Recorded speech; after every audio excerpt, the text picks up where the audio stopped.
When a normal person hears or thinks about a V8 engine, they're almost always going to think of an American car. After all, the majority of American performance cars over the last 50 plus years have been powered by a V8 engine. And obviously that's changing with modern times, but for the most part, V8s are a very American type of thing. They're in our cars, they're in our trucks, they're in our SUVs. They're everywhere. With that in mind though, America is obviously not the only country to ever produce a V8 engine. So I think it's time we flip the script on its head and look at the best Japanese V8 engines ever. So let's get into it. Alright, getting into this, I think the obvious place to start with any Japanese V8 engine list is going to be the Toyota 1UZ FE. And keep in mind, this list is in no particular order, but that being said, I think the 1UZ is probably the most influential and the most important engine on this list. If you didn't already know, the 1UZ FE was a pretty advanced engine when it came out. Very few V8s at the time were dual overhead cam with 32 valves and actually reliable. The 1UZ FE is arguably the first ever reliable dual overhead cam V8 engine, and is definitely one of the greatest. The cylinder block is made from cast aluminum and it uses a 90-degree design, which makes it a physically large engine. The cylinder heads are also made of aluminum, and the benefit of an all-aluminum design, like we've mentioned in other videos, is thermal efficiency and a lighter package. Unfortunately, one of these strange features of the 1UZ is that it does not have hydraulic lifters. Instead, it uses a shim over bucket design, so it does need periodic valve adjustments. This engine came in a variety of Toyota cars, ranging from sports cars to luxury cars. Toyota equipped the 1UZ in the Lexus GS400, LS400, and SC400, and you can also find it in the Toyota Aristo, Celsior, Crown, and Soarer. Not only is this engine decently powerful, but it's also insanely reliable. Arguably the most reliable engine on this list. So it's definitely safe to say that Toyota knocked it out of the park with the 1UZ, and in fact many of their succeeding engines after this were heavily based on the 1UZ. Next up we have another very influential engine from the 1990s, and it's actually pretty much the only direct competitor to the 1UZ, and that's the Nissan VRH35DE. And it was initially developed for the Infiniti Q45, which launched in 1989, which ironically is the exact same year that the 1UZ FE came to market. And much like the 1UZ when it launched, the VH45 was a very advanced engine for the time, using an all-aluminum design with 32 valves and dual overhead cams. Looking on the inside of the VH45, it's pretty evident that Nissan wanted it to be a strong and long-lasting engine.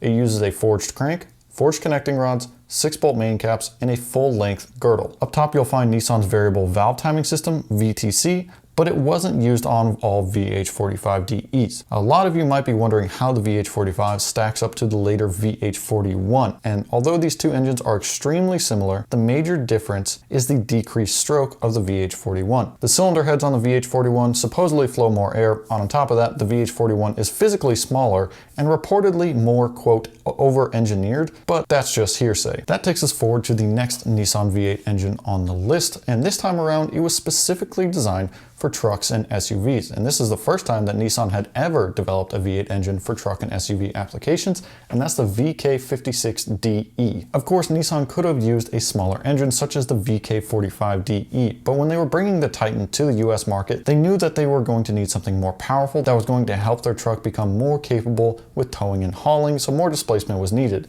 And that's how we ended up at the VK56 instead of the VK45. The VK56DE grew from the roots of the VK45DE, but Nissan increased the stroke by 9.3 millimeters and used a bigger 98 millimeter bore. With that larger displacement, they kept the 32 valve dual overhead cam design, which was massively different from American trucks of the time, which were almost exclusively pushrod. It came to market with an impressive 305 horsepower and 379 pound-feet of torque, which was later bumped to 320 horsepower in the Infiniti QX56 when using premium fuel, although it's likely that they all made that much power with premium fuel and that was just a marketing gimmick. Much later on, it was updated with direct injection, which massively increased the power to 420 horsepower for select Infiniti models and anywhere from 375 to 400 horsepower for Nissan applications. Safe to say, it went toe-to-toe with larger engines from other manufacturers and outpaced nearly everything at its size. As with previous Nissan V8s, this was also used in GT1 and Australian V8 supercar racing in heavily modified form,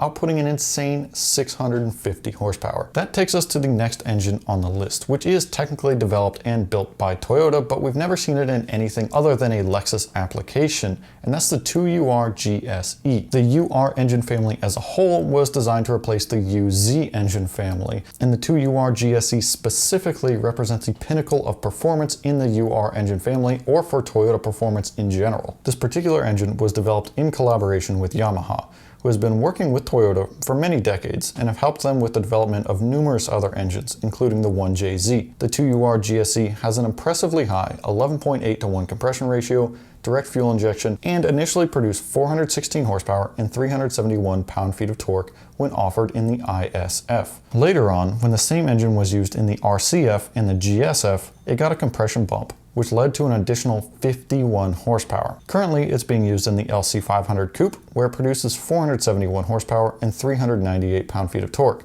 To this day, it's the most powerful engine Lexus has ever offered, and compared to any other V8 other than maybe the Ford Coyote, it's very, very impressive in terms of power per liter for a naturally aspirated V8 engine. Moving from the 2UR GSE, we can move down the UR engine family line to the 3UR FE. When Toyota dropped the redesigned Toyota Tundra in 2007, they needed something that was going to be able to compete with the Nissan Titan and the historically dominant American trucks in the US market. With the previous truck engine being the 2UZ FE, Toyota made a massive leap of improvement with the 3UR FE. This new engine was a 5.7 liter design that borrowed some of its technology from the aforementioned 2UR GSE, but with the focus being on torque, durability, and affordability over the insane high revving performance of the 2UR GSE. With these required changes in mind, the 3UR FE didn't feature direct injection. However, it keeps the high-flowing 32-valve dual overhead cams with an impressive power output of 381 horsepower and 401 pound-feet of torque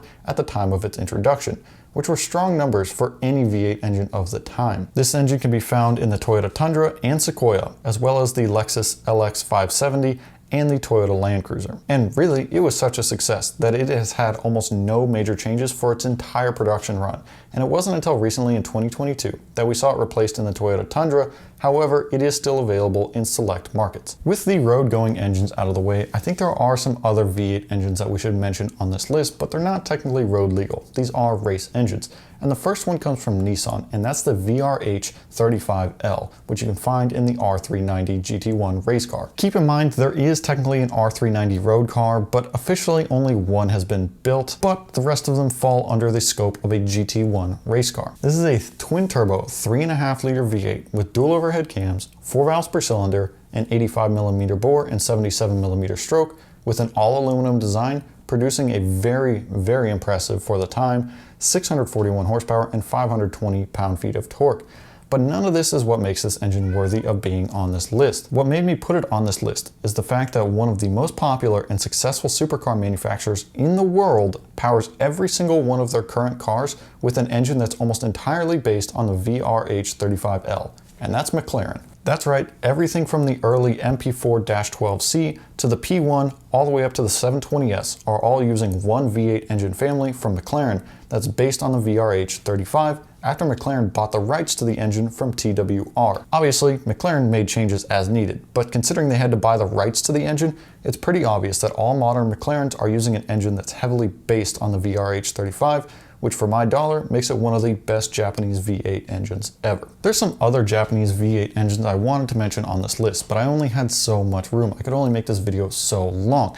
Now, some of those include the Toyota R36V, which is an insane little 3.6 liter racing engine that outputs upwards of 1,000 horsepower. The Toyota 5V, which is Toyota's often forgotten about little hemi V8 engine that was offered in the 1960s, and we will have a video on that one coming up soon. The Mitsubishi A880, and a couple of others. If you think there's any engines I missed or any engines you'd want to add to this list, be sure to drop them down in the comments below. While you're down there, get subscribed so you don't miss out on future videos. Smash the thumbs up button if you enjoyed the video. Check us out on Instagram and TikTok, and I'll see you guys in the next one.